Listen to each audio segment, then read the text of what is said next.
Hey guys, it's Adam Levitan, and I am here at FantasyLabs for another screencast. Today I'm going to be talking about bargain rating, the tool, and everything about how we can use it. So let's get to it. First of all, we have Peter's cutoff face here, which we always like. I'm going to go to NBA. I'm going to go to trends, and I'm going to create a fantasy trend. Going to call this one bargain rating, and I'm going to do it on DraftKings. So the first thing I'm going to do is adjust the bargain rating. So let's say that a player has a bargain rating somewhere between 90, 89.9, and 100.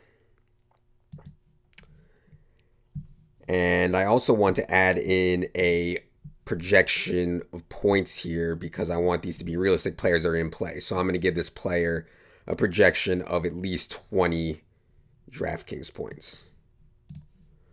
All right, so we have a very simple trend here. Player is any salary. Player has a bargain rating of at least 90%. And the player's projection is at least 20 points. The max here is 69.1. Nobody has ever been projected above 69.1 DraftKings points. So again, very simple. Any salary, bargain rating of at least 90%, projection of at least 20 DraftKings points. That gives us a plus minus of 3.46. And I think that's really significant. People are going to say, oh, it's only 3.46 fantasy points above salary-based expectation. That's not that much. Well, when you have a count this big, 3794, you're not going to find many trends that yield a bigger plus minus and a really strong consistency too of 61.1%. So I think 3.46 is really strong and something we need to take seriously. Always when you're in the trends section, you can always click on past results to see everything. Most recent one, Greg Monroe, Dwight Howard, these were all recent, and then current matches tonight.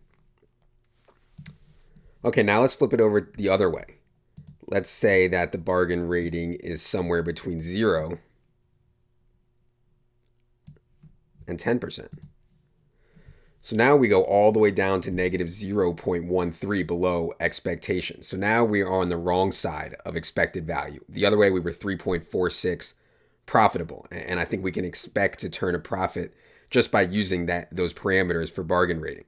And I think, can a guy have a good game? Of course. This is only negative 0.13 below expectation. Of course you can have a good game. That doesn't mean that it's a good play or that it's a plus EV play. And of course, there's other factors too, right? A player's salary is not the only factor. There's always matchup, usage projection based on who's out, pace, all these other kind of things that make fantasy basketball so great are other factors also. But price is the most important one, and it's because NBA, to me, is the most price-sensitive sport. It's not like football where even great players like Julio Jones, his range of outcomes could be anywhere from 15 to 40 DraftKings points on a given day. But in basketball, it's much narrower. Russell Westbrook's range of outcomes might be 50 to 60 points. And so when we know exactly what the range of outcomes or the most likely range of outcomes is going to be, price is so important. It's so important on DraftKings to be price sensitive.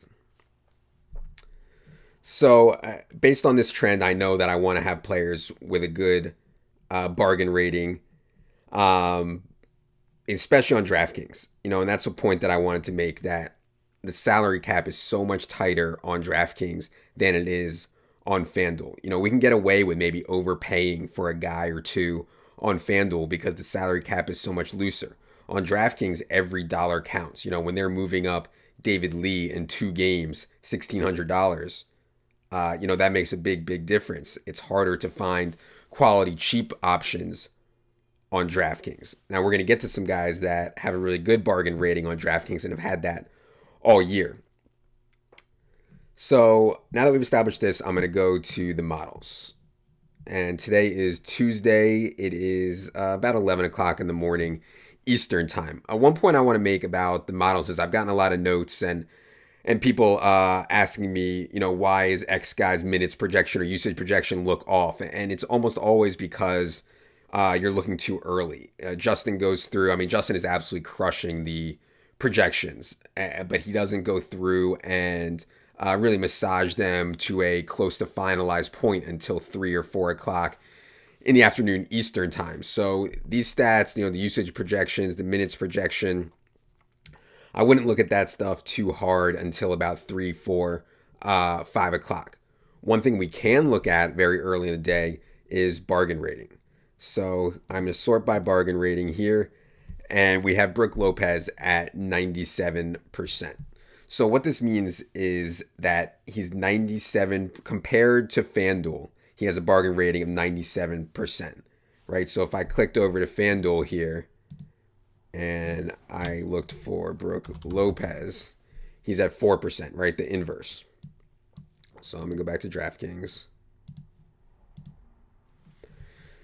So this is just a huge time saver. Let's say you're playing on multiple sites. Let's say you're playing on both FanDuel and DraftKings every day. Huge time savers just to go to bargain rating and say, hey, I want to play Brook Lopez today, but he has a 97% bargain rating on DraftKings. I want all my exposure to him on DraftKings, and that would make a lot of sense. But I think that bargain rating is a powerful tool if you're only playing on one site, and due to the trend that I just mentioned, that I just brought up. You get a positive expectation, a significant positive expectation over 3.4 fantasy points just by having bargain players with a bargain rating above 90%.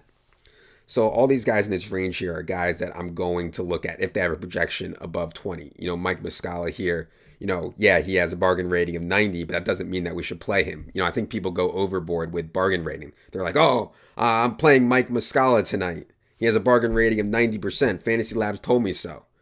Well, come on, let's be a little bit more realistic here. I mean, his projection is 7.5 points. So, take in things into context more than just one number. But yeah, Brook, Powell, Kobe, Horford, Kemba, D Wade, all these guys are underpriced on DraftKings. And, it's so important because how expensive a guy is relative to his projection is like the most important thing that we can think of. Before I think about a usage projection, or before I think about the matchup, or before I think about pace, I simply think about a baseline projection, what it is relative to his salary. And this takes into account all that because we're getting a guy cheaper versus another site, and we know the site's algorithm is usually very, very accurate. So, when I go through here in the morning, I'll look at guys who have a really cheap bargain rating on DraftKings. And I'll put these guys a little star next to them. I have a star next to Brook and Powell and Horford. One thing I will say is that, yeah, DraftKings has been very tight with their salary. One place where they're not really moving up guys is at the center position. And I've played center in the utility spot a ton this year. A ton. And they're just underpriced. They're not moving up Brook Lopez. They don't move up Marcin Gortat. Gobert comes to mind. A bunch of other guys at center just don't get moved up. They stay around in that 7K range. Hassan Whiteside has come up a little bit lately, but he was kind of in that 7K range for a while.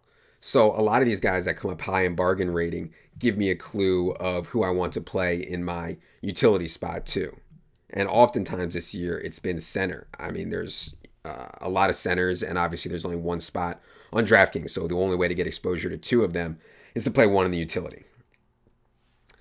So that's just a quick explanation of how I use bargain rating. I think that it's a really strong trend, as I showed, and I think it's a really strong tool to use in the models too.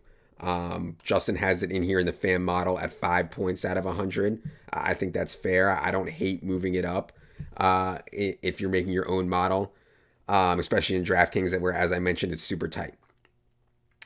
So if you have any other questions about that, feel free to email me anytime, ajl201 at Yahoo. And feel free to email me also any ideas you guys have for screencasts you would like to see in the future. So for Jerry, I'm Adam. Good luck, everybody.